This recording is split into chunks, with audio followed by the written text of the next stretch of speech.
안녕하세요. 노블골프 피팅샵 시흥점입니다. 오늘은 초보자분들, 비기너분들이 과연 피팅을 해야 되는가 말아야 되는가에 대해서 얘기를 좀 해보려고 하는데요. 보통 처음 시작을 하시면 채를 지인이 치던 채를 받거나 또는 중고채를 그냥 아무거나 유행하는 거나 이게 좋다더라 저게 좋다더라 하는 걸 받아서 사용들을 하시죠.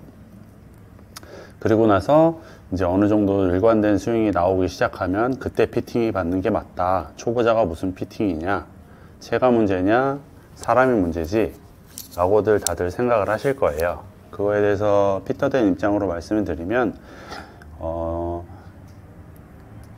일단 아무 채나 갖다가 쓰시게 되면 첫 번째로 안 좋은 버릇이 생기게 돼요. 안 좋은 버릇이 생기게 되면 남들은 3년 치고 80대 치고 70대 치고 이렇게 칠 동안 자기는 그 안 좋은 버릇으로 인해서 짧게 갈 수 있는 거를 굉장히 길게 돌아간다는 거죠. 한 예를 들어서 예를 들어 본인의 키가 170에 한 70kg 정도 나가요. 근데 지인의 등치 크신 분이 치던 채를 받아서 이제 샤프트 70g S 샤프트 스윙 에이트 D5 정도 되는 채를 친다고 치시면 우측으로 밀리겠죠. 네. 그럼 그것도 너 초보라서 그래 라고 얘기를 하고, 그거를 이제 사람이 치다 보면 본능적으로 똑바로 보내고 멀리 보내고 싶은 욕망이 있기 때문에 똑바로 보내기 위해서 훅 그립을 잡게 돼 있어요. 그렇겠죠? 우측으로 하니까 훅 그립을 잡을 테고, 그리고 어떻게든 가운데로 보내기 위해서 잡아채는 스윙, 상체 위주 스윙을 할 수밖에 없게끔 되죠. 그러면 본인의 스윙이 잡히기 전까지 그 스윙으로 계속 칠 거예요. 이게 맞다라고 생각을 하고, 반대로 얘기를 하면 또 본인이 180에 80kg 정도 나가는데 지인채가 샤프트가 50g SR에 스윙 히트는 D0예요. 굉장히 가볍겠죠. 그러면 주로 왼쪽으로 말릴 테고, 그걸 또 달래친다고 하다 보면 우측으로도 갈 테고 좌우 편차가 심해질 거예요. 그러면 이러면 또 위크 그립을 잡게 되고 달래치게 되고, 달래치면서 본인의 스윙 스피드를 다 내지 못하고 볼 스피드도 어느 정도에 정체돼 있겠죠. 요런 안 좋은 버릇들이 생긴다는 거예요. 사람은 누구나 우측으로 가서 죽고 난 슬라이스 나서 죽어 그러면 초보자는 다 슬라이스를 쳐.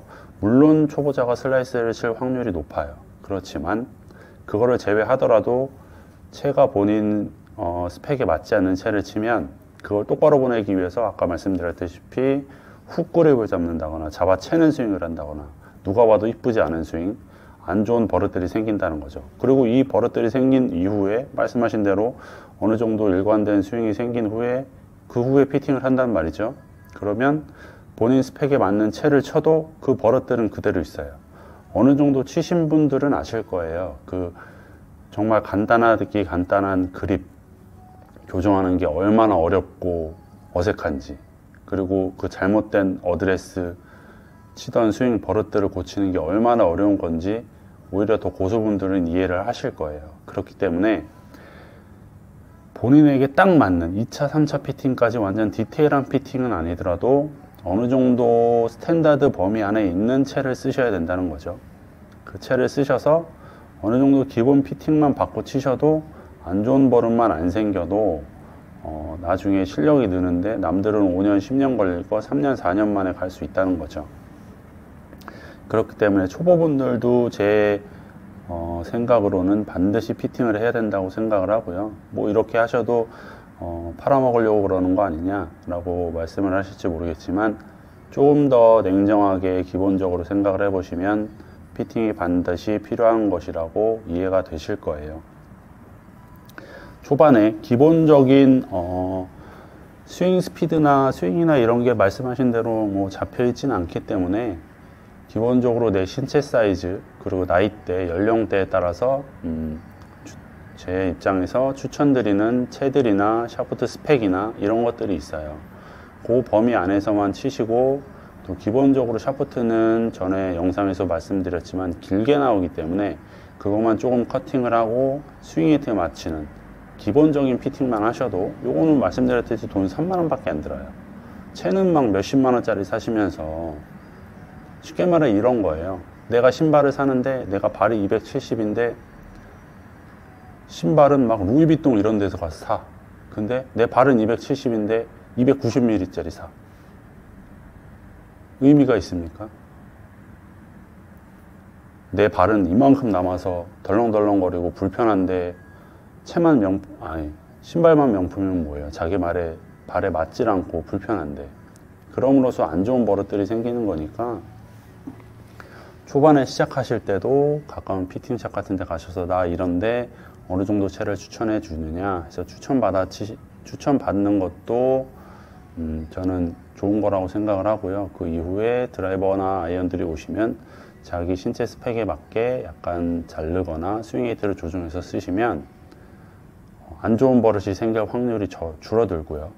그리고 실력이 느실 수 있는 확률도 훨씬 높아지세요. 또한 어느 정도 치신 분들도 더 그 버릇들이 더 심각해지기 전에 기본 피팅 정도 해놓고 치시면 5년, 10년 걸릴 거 3년, 4년 만에도 좋은 결과를 일으킬 수 있으신 거예요. 피팅 하신 다음에 어느 정도 적응기는 반드시 필요하시겠지만요. 이렇게 말씀을 드려도 팔아먹으려고 그러는 거 아니냐라고 생각하시는 분들 계실 텐데, 어떤 좋은 말을 해도 그런 분들이 있는 거는 어쩔 수 없는 것 같아요. 이해하고요. 그렇게 생각하시는 분은 그냥 피팅 안 하시면 되시는 거고, 제 말이 어느 정도 일리가 있다고 생각하시는 분들은 그렇게 진행을 하시면 되시는 거고요. 선택은 여러분들이 하시는 거니까, 이렇게 기본적인 신체 사이즈에 맞는 피팅만 해도, 프로들이 트랙맨 수치를 보고서 정밀하게 스펙을 맞추는 그런 디테일한 피팅만 피팅이라고 생각을 하시는데, 그렇지 않거든요. 기본적인 피팅만 하셔도 어느 정도 바운더리 안에만 들어와 있어도 충분히 어느 정도의 퍼포먼스는 낼 수 있으니까요. 1차적인 피팅만 하셔서 그걸로 재밌게 치시다가 나중에 디테일한 부분은 조금 더 실력 있는 피터와 상의를 해서 디테일하게 맞추는 거는 그 유저의 자유고요. 그렇게 하셔서 진행을 하시면 조금 더 효과적일 것 같고, 오늘 초보분들은 꼭 피팅을 해야 되냐 라는 거에 대한 저의 의견은 여기까지로 마무리 짓도록 하겠습니다. 오늘 영상은 여기까지고요. 시청해 주신 분들 감사하고, 또 다음에도 좋은 팁, 피팅에 대한 꿀팁으로 찾아뵙도록 하겠습니다. 노블골프 피팅샵이었습니다. 감사합니다.